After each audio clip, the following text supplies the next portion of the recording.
Let me ask you something. Imagine you're standing in a busy office. Your colleague walks up to you and says, Maya told me that the meeting is at 3. Sounds natural right now. Imagine they say, Maya said me that the meeting is at 3. What do you think? That sounds wrong. I mean, I've definitely said that before. But now that I hear it out loud, it's like, it doesn't feel right. Exactly. And that's the thing about reported speech. Most learners know the basic idea. We use it to talk about what someone else said. But the tricky part, the verbs themselves, he said, she told me, they asked, they look similar, they feel similar, but the grammar behind each one is completely different. And if you get them mixed up, it immediately sounds unnatural. Okay, I need this. I feel like I've been blindly guessing with these, so what's the rule? Because I've heard he said to me and he told me, are those both okay? Great question. Let's start with the biggest one. Say versus tell. Here's the simplest rule you'll ever hear. Say focuses on the words. Tell focuses on the person. When you say something, you are speaking words. When you tell someone something, you are giving information to a person, and that changes the grammar completely. Wait, say focuses on words, tell focuses on the person. Okay, I like that. So how does that work in a sentence? Here's the key. After the verb say, you never put a person directly. You say something, you say words. If you want to include the person, you have to add to. He said to me. She said to him. The word to is your bridge. Without that bridge, it's wrong. He said me incorrect. He said to me correct. Oh, so that's why he said me sounds so jarring. Because I'm putting the person right after said without the to. You got it. Now compare that to tell.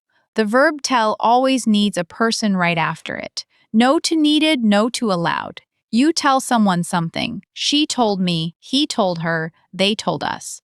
If you say she told to me, that's also wrong. Okay, let me say this out loud to make sure I remember. She said to me, she told me, she said to him. She told him, the first one has to. The second one doesn't. That's the difference? That's exactly the difference. And this is where most learners from different language backgrounds struggle. For example, Spanish speakers. In Spanish, decir works like tell. You say me, decird. He told me directly. So many Spanish speakers naturally say he said me because their brain is transferring the pattern. Chinese speakers, on the other hand, often drop the to or add it incorrectly, because in Chinese the structure is different. You can say 他跟我说, which literally translates to he to me, say, so the word order is totally different from English. Wow, I never thought about it that way. So my native language actually affects which mistakes I make. Absolutely. Arabic speakers, for example, use a structure that's closer to tell in English, so they often say he told me correctly, but then they might overcorrect and say he told to me because they're trying to be safe. Every language has its own rhythm, and that rhythm carries over into your English. Okay, so say needs to before the person. Tell never needs to before the person. Got it. But what about ask? Because you said 3 verbs today. Say tell and ask. Right. Ask is its own beast. When you report a question, you use asked. And the pattern is similar to tell. You put the person directly after it. He asked me, she asked him, they asked us. No to needed. But here's where it gets fun. The verb that follows changes depending on what kind of question it is. Okay, give me an example. I'm ready. Let's say your friend says, are you coming to the party? That's a yes-no question. When you report it, you say, she asked me if I was coming to the party. Notice the word if. That's your signal that it's a yes-no question. She asked me if I was coming. Okay, that makes sense. What about a we question?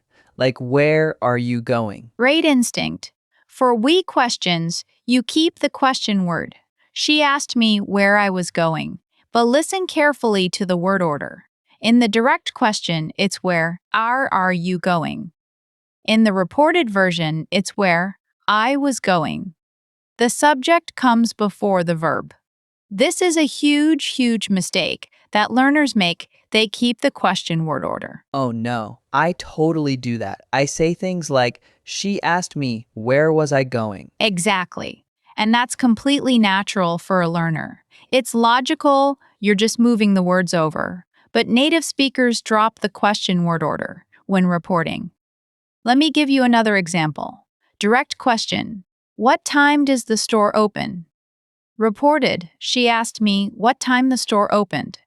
Not what time does the store open. Not what time did the store open.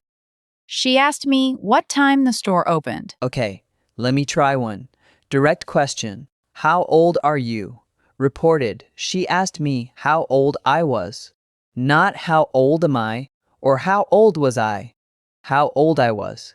Right? Perfect. You nailed it. And notice something else. The tense changed. Our became was. Does open became opened. This is called backshift when you move the tense one step back into the past. Present becomes past. Past becomes past perfect. And this is where it gets complicated because sometimes you don't need to backshift if the information is still true. Wait, what? When would you not backshift? Great question. Let's say your friend says, the sun rises in the east. That's a universal truth. It's always true. When you report it, you can say, she said that the sun rises in the east. You don't have to change it to rose. The information hasn't changed. Same thing with habits or facts that are still true. I live in New York. She said she lives in New York. You can backshift to lived, but you don't have to because she still lives there. Okay, so if the information is still true right now, I have a choice. I can keep the present tense or I can backshift. Both are correct? Both are correct, yes. But here's a little pro tip. For everyday conversation, native speakers almost always backshift. It sounds more natural, more complete. Like you're telling a story about something that happened. She said she lived in New York, feels like a finished thought. She said she lives in New York, feels like you're about to add more information. Interesting. So backshifting is safer even if you don't have to do it. Safer and more natural in most cases. Now, let's talk about one more verb that learners struggle with. Ask in the context of requests, not just questions. Oh, like he asked me to help him? That's different from he asked me if I could help him, right? Exactly right. When you report a request, you use asked plus to. He asked me to help him. She asked me to wait. They asked us to be quiet. This is an infinitive structure, no if, no question word, just asked someone to do something. So asked to is for requests and asked if is for yes, no questions. That's clean. I like that. And here's a bonus. You can also use told for requests, but with a different tone. She told me to help her sounds like an order. She asked me to help her sounds polite. So the verb you choose changes the meaning. Oh, that's subtle but important. If I'm reporting what my boss said, I should be careful. My boss told me to finish the report sounds like a command. My boss asked me to finish the report sounds like a request. Exactly, and in a workplace setting, that difference matters. Now, let's do a quick recap because I want this to stick. We have three main verbs. Say requires to before the person, he said to me. Say focuses on the words, tell puts the person directly after. She told me, tell focuses on the person receiving information. Ask puts the person directly after for questions and requests. She asked me if or where, she asked me to. Say to, tell, ask if, where to. I think I've got it, but I need practice. Good, because we're about to do exactly that. Let me give you a few sentences, and you try to report them. Ready? Ready. Direct speech. I love this song, said Maria. Maria said that she loved that song. Or Maria said that she loves that song. Both work, but backshift sounds better. Beautiful. Next one. Direct. Please don't tell anyone, she whispered. She asked me not to tell anyone. Asked me not to. I used ask because it was a request, and I added not to because it was a negative request. Perfect. You used the infinitive for a request, and you handled the negative correctly. One more. Direct. I will call you tomorrow, he promised. He said that he would call me the next day.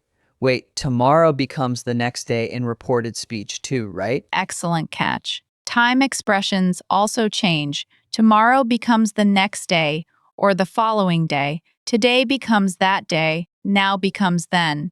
This is part of backshift. Everything moves one step back. Time, place, pronouns, tenses. This is a lot, but honestly, I feel like I understand the pattern now. It's not random. There's a logic to it. There absolutely is, and once you see the pattern, it becomes automatic. Let me give you one final exercise to anchor it. Imagine you're telling a friend about a conversation you had yesterday. You want to say what your sister said. Try this. Your sister said, "I am going to the store. Do you want anything?" Okay. My sister said that she was going to the store and asked me if I wanted anything. I used said that for the statement and asked me if for the question. Sound right? That is textbook perfect. You reported a statement and a question in one sentence, used backshift for both, and chose the right verb for each part. Honestly, most intermediate learners would say, "My sister said she is going to the store," and she said, "Do I want anything?" which is direct translation, not reported speech. Okay. I feel pretty good about that, but I know I'm going to forget when I'm actually speaking. How do I practice this so it becomes automatic? Here's my best tip. Every day, take one conversation you had with a friend, a coworker, a family member, and report it to yourself. Say it out loud. "She told me that the meeting was at 3. He asked me if I wanted coffee. I said that I would call him later." Do this for 1 minute every day for a week. By day 7, your brain will start reaching for the correct pattern automatically. That's actually genius. It's like muscle memory for grammar. Exactly. And if you make a mistake, don't panic. Just correct yourself and move on. The key is repetition. In a low-pressure setting, your brain needs to hear the correct pattern many times before it feels natural. Okay, I'm going to start today. I'm going to report every conversation I have for the next week. My family is going to think I'm weird. Let them think you're weird. You'll be speaking more naturally while they're still guessing. All right, before we wrap up, give me one final takeaway. A sentence I can repeat to myself every time I need to use reported speech. Here it is. Say needs a bridge, tell needs no bridge, ask needs a question word, or if or to. Say it with me. Say needs a bridge, tell needs no bridge, ask needs a question word, or if or to. Perfect. That one sentence covers all 3 verbs. Commit that to memory, and you'll never confuse them again. I'm writing that down right now. This was incredibly helpful, Maya. I feel like I finally understand reported speech instead of just guessing. That's the goal. Understanding over memorizing. When you understand why the grammar works the way it does, you don't have to memorize rules. You just know what sounds right. That's the best feeling. All right, everyone. Thank you for joining us on Speak Like a Native. If this episode helped you, share it with a friend who's also learning English. And don't forget to subscribe. We drop a new episode every single day. And leave us a comment. Tell us about a conversation you reported today. We read every single one. Until next time, keep speaking, keep making mistakes, and keep learning. See you tomorrow.